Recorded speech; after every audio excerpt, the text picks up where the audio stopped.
안녕하세요. 안녕하세요.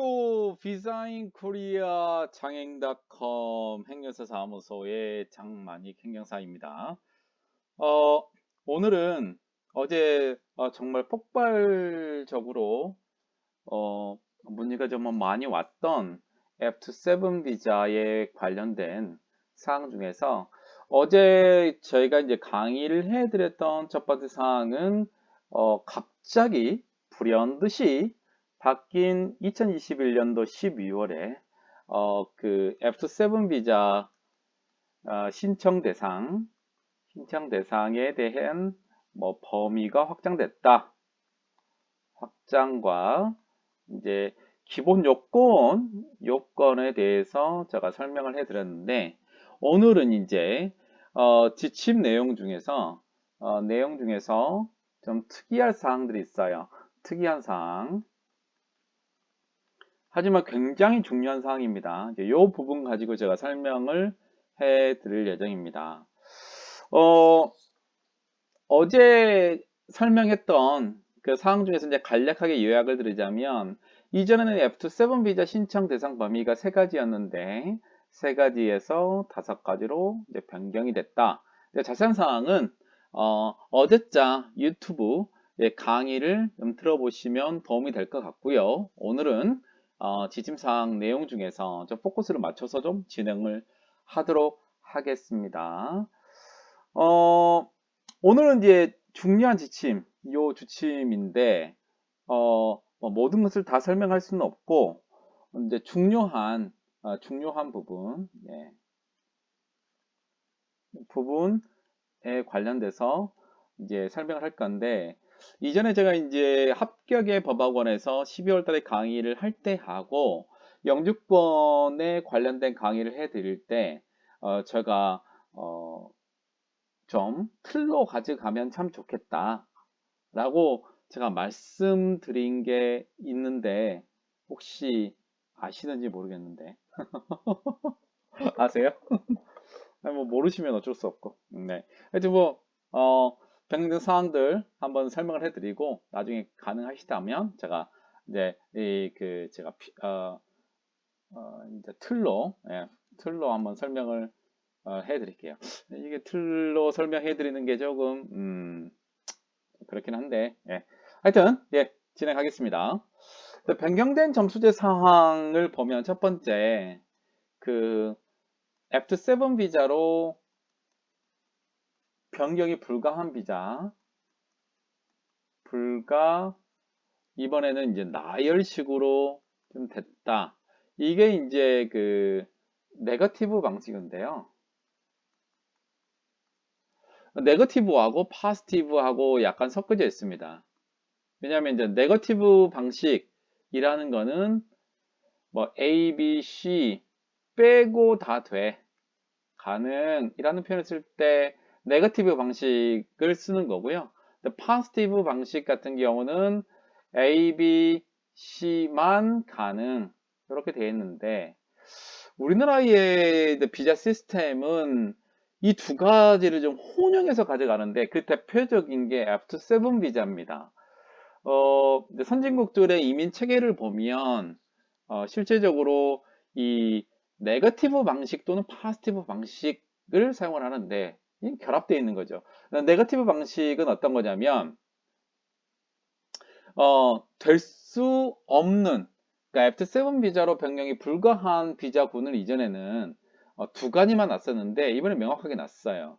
E6-2, 예술 흥행 비자 중에 E6-2는 안 된다. 그리고 E7 비자군 중에서 E7-2 안 되고, E7-3 안 되고, E7-4도 안 된다라고 아예 정해놨어요. 그래서 E7 비자군에서는 E7-1 비자만 가능한 약간 파지티브 방식을 이용했고, 나머지 파지티브는 D5 이제 기자분으로 한국에 들어오신 분하고, 이제 D9 또 E1부터 E7-1까지 파지티브 방식, 이게 파지티브 방식, 네거티브 방식 두 개를 다 활용을 하고 있다는 점 이제 확인을 하시면 될 것 같고요. 또 구체적인 그 요건들에 대한 거는 제가 이미 설명을 해드렸기 때문에 이전에 유튜브 확인을 하시면 될 것 같아요. 자, 결격 사유에 해당하는 거는 이제 제가 설명을 좀 드리면 결격은 이제 구체적으로 제가 올려놓은 사항을 보면 되는데 솔직히 이제 구체화되고 좀 강화되었다 이렇게 알면 될 것 같고요. 요 부분들은 올려놓은 자료를 좀 보시면은 충분히 가능하겠습니다. 자, 세 번째는 이제 소득에 대한 부분인데 요 소득에 대한 부분은 제가 다음에 여기다가 마지막 장에 제가 써놓을게요. 소득 설명해 달라. 요거는 이때 설명을 하고요. 그 다음으로 이제 중요한 사항이 이 가점 부분에서 가장 중요한 사항이 좀 변경이 됐습니다. 가점 사항. 자, 가점 사항 중에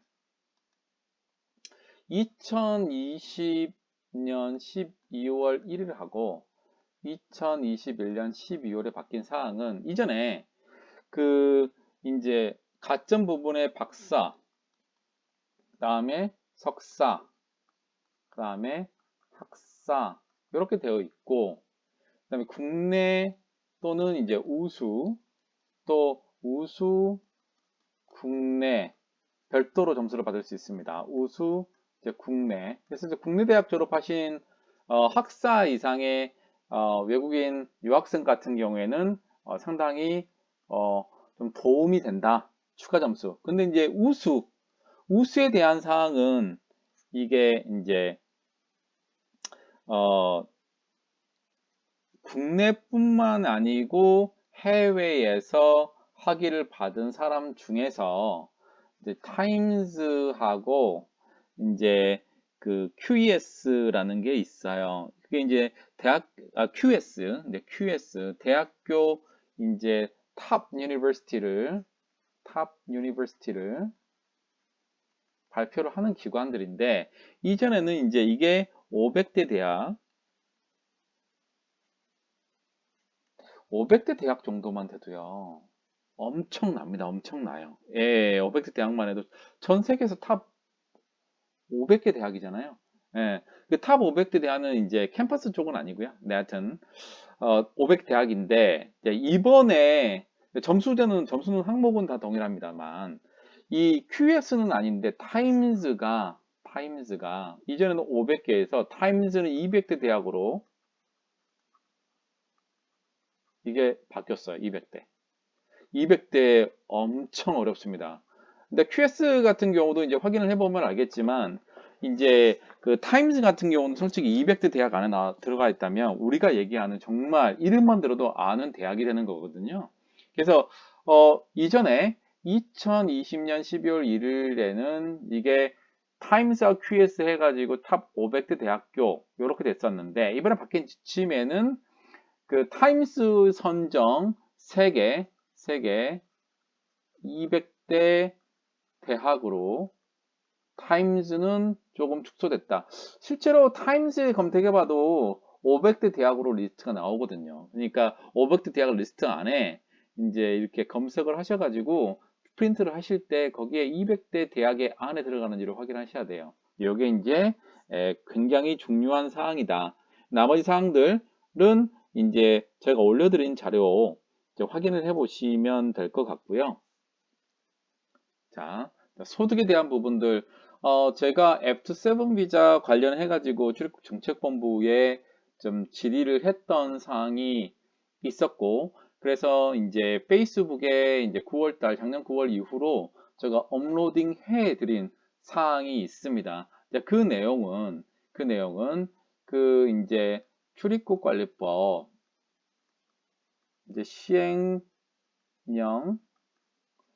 23조 제2항에 이제 나온 것 중에서 이제 그 거주의 자목이 이제 F7 비자로 명명을 하고 있는데 이제 소득에 관련돼서 23조에 뭐가 나와 있냐면 그 자목 F7 비자는 취업에 제한이 없다라고 되어 있고 그다음에 지침에는 뭐 여러 군데서 일을 할 수 있습니다. 다만 단순 노무는 안 된다. 이렇게 이제 되어 있어요. 왜냐하면 이게 우수인지 비자기 때문에 단순 노무는 안 된다. 이렇게 확인하면 되는데 그러면 취업에 대한 거가 요게 영리 활동인 사업도 포함이 되느냐? 시행령은 안 된다. 아니 그런데 내가 아는 사람들은 전부 다 F27 가지고 사업을 하던데요. 그래서 제가 이제 정책본부에 질의를 했었고, 그래서 이제 사업소득이든 그 다음에 근로소득이든 다 인정이 되겠다. 왜? 출입국관리법 시행령이 이제 개정되기 전까지는 이거를 유지하겠다. 인정하는 것을 유지하겠다라고 얘기를 했습니다. 그런데 중요한 건 현행법상 이건 이제 편의상 이행을 해준 거죠. 영리는 못합니다, 원래. 다만 D8이라든가 D9에서 F27 비자 가신 분들은 가능하지만 그 이외에 D5부터 D5, 그 다음에 D7, 그 다음에 E1부터 E7 비자 가지고 있는 사람들은 F27 비자를 가지고 있더라도 사업은 할 수가 없는 게 현행법입니다. 그래서 이제 이 정책본부의 사항은 지금 2021년 2020년도 12월 1일에 바뀌고 나서 2021년도에 연장하는 사람들에게 굉장히 문제가 됐었어요.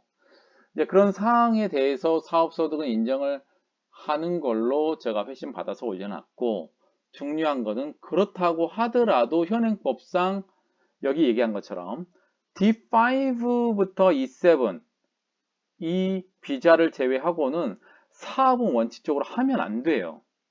다만 이때 소득이 있는데 2021년도, 2022년도에 인정을 안 해주면 없기 때문에 그거는 인정을 해주지만 원칙적으로 F7 비자는 이 비자에서 변경하지 않는 이상은 사업을 할 수 없다.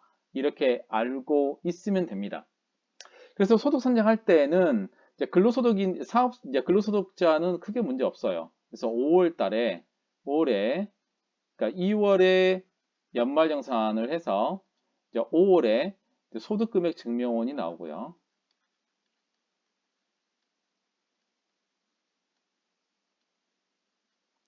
그 다음에 이제 사업소득 같은 경우는 사업이라든가 근로소득이 두 군데 이상이면 이제 그 종합소득 신고를 해서 5월에 하죠. 예. 그래서 이제 7월에 종합 소득금액 증명원이 이제 근로소득이 있고 그다음에 이제 사업소득에서 종합소득으로 떨어져 있는데 이거를 인정하겠다. 이런 부분들입니다. 그래서 일선 기관에서는 아직도 왜 사업을 하느냐라는 부분들을 굉장히 많이 물어보고 있는 상황이고, 다만 소득에 대한 거는 사업소득, 근로소득 인정을 해주고 있다. 그 다음에 이제 출입국관리법 시행령이 언제 바뀔지는 모르겠지만 바뀌면 뭐 여러 가지 혜택을 줄 수 있는데 여기가 영리가 포함될 수 있는 여지가 좀 있지 않을까. 왜냐하면 F7 비자 연장이 지금 너무나 어렵다. 제가 오늘 개인적으로 이제 그 페이스북 페이지 비자인 코리아에 포스팅을 했는데 문제가 되는 거는 GNI 소득에 대한 부분에 소득 지표를 GNI를 사용하고 있다. 영주권뿐만 아니고 이런 부분에 대해서 조금 변경될 필요성이 있지 않을까. 그 부분들을 한번 얘기를 했는데 이제 하여튼 근데 좀 너무 깊게 들어가는 상황이 생겨가지고 네. 그래서 오늘이 가장 중요한 그 부분들이 지금 이제 소득에 대한 부분들 그리고 솔직히 이게 엄청 큽니다. 이게 커요. 네, 요게 큽니다. 만약에 타임스가 이전에는 이제 500대 대학으로 했었는데 이게 200대 대학으로 줄어버리면 이걸로 점수를 상당합니다. 왜 그러냐면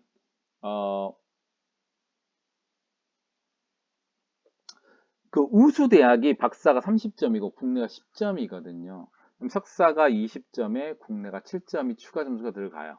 그다음 학사가 우수가 이제 15점이 되고 이게 이제 5점이 되거든요. 근데 만약에 우수의 석사로 20점을 받았으면 어느 순간에 이게 사라져버릴 상황이 생기는 거죠. 500대에서 200대로 줄어버렸기 때문에 그 부분들 좀 확인을 해보시면 될 것 같고, 그 다음에 여기 연장 불가 되어 있는 사항, 저번에도 강의를 마지막 시간에 강의해서 잘 못 들은 분들도 많다고 중요한 것만 듣고 그냥 넘어가셔가지고, 네, 요거는 안 된다, 비자 변경이. 그리고 요거와 요것만 되고 요거는 안 된다, 이렇게 보시면 될 것 같고, 그 다음에 이제 가점 부분에서는 세계 200대 대학 요거 부분들 반드시 타임스는 200대, QS는 500대 대학인 거 반드시 확인하시면 될 것 같고요.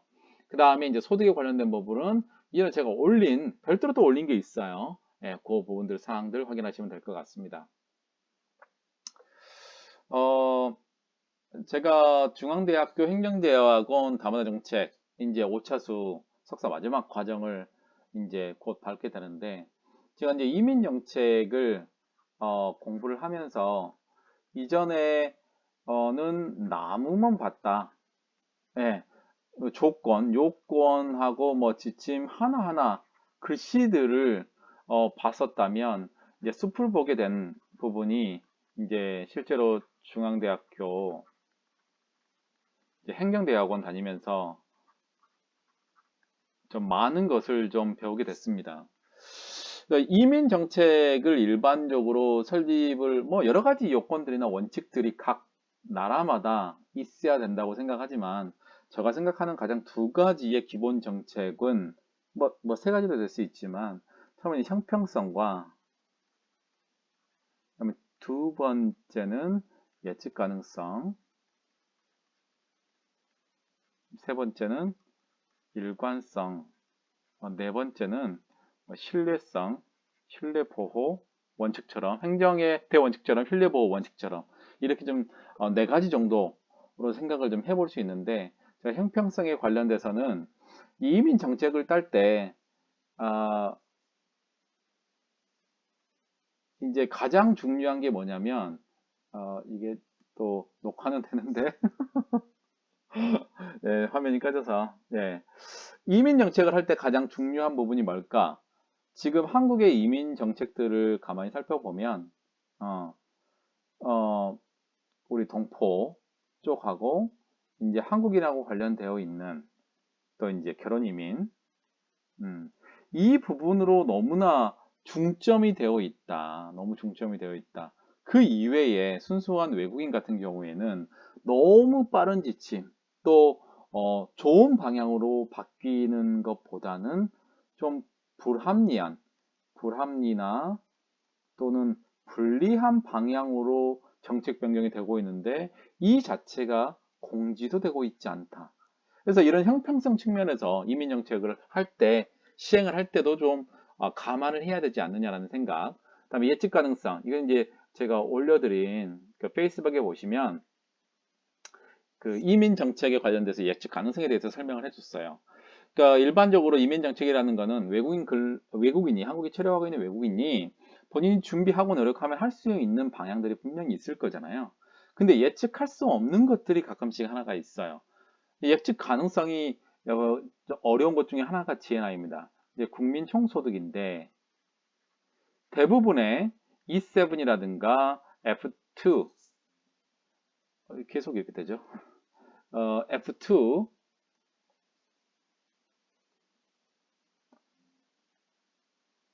F2, F2, 그 다음에 F5, 예, 이런 모든 것들이 전부 다 GNI에 중점을 두고 있다. GNI는 상당히 오르잖아요. 근데 기본적으로 제가 올려드린 그, 이제 보도 자료에 의하면 2021년의 GNI가 2020년 대비해서 뭐 9.8% 이상 한화로 하게 되면 상당히 많이 올라간다. 이 예측 가능성을 일반적으로 예측이 돼야 돼. 예를 들면 사회통합 프로그램 5단계 이수가 필요하다. 내 예측 가능하잖아요. 내가 열심히 공부하면 사회통합 5단계를 이수할 수 있어요. 근데 GNI는 어느 누구도 모릅니다. 그래서 이런 부분들, 뭐 일관성, 정책의 일관성이죠. 어느 날 갑자기 바뀌고 어느 날 갑자기 뭐 공표도 하지 않고 그런 부분들. 그 다음에 신뢰보호. 그것을 한국의 이민 정책을 믿고 따르고 있는 외국인에 대해서 신뢰보호 원칙을 적용을 해야 된다. 예, 이런 쪽으로 제가 이제 개인적으로 생각하고 있는 이민 정책의 방향들이 기본 원칙을 가지고 가야 된다. 이렇게 생각을 하고 있는데 오늘 좀 길어졌네요. 자, 오늘은 F7 비자에 관련된 그 정책 중에서 이제 저번 강의 시간에 더불어서 이제 어, 특징적인 계속 이게 특징적인 부분들이 변화가 있다. 그 부분들을 제가 이제 설명을 좀 해드리고 있는데 하여튼 이런 부분에 대해서 조금 외국인 친화적인 정책으로 조금 더 바뀌면 좋겠다. 왜 한국인의 지금 저출산, 고령화 현상이 일어나잖아요. 그래서 좀 외국인 친화적인 정책들이 좀 시행됐으면 좋겠다. 특히 이제 그 대부분이 F7 이게 한 8천 명 가까이 되거든요. 더 늘어날 거예요. 자, 오늘은 F7 비자 마지막 강의를 했었고요. 또 이민 정책에 관련된 부분을 제가 설명해 드렸습니다. 항상 여러분의 구독과 필요합니다. 그리고 연락이 필요하신 분은 010-6383-3078로 연락을 하시면 장관님 행사가 직접 상담을 해드리겠습니다. 이상 비자인 코리아 장인.com 행사사무소의 장관님 행사였습니다. 감사합니다.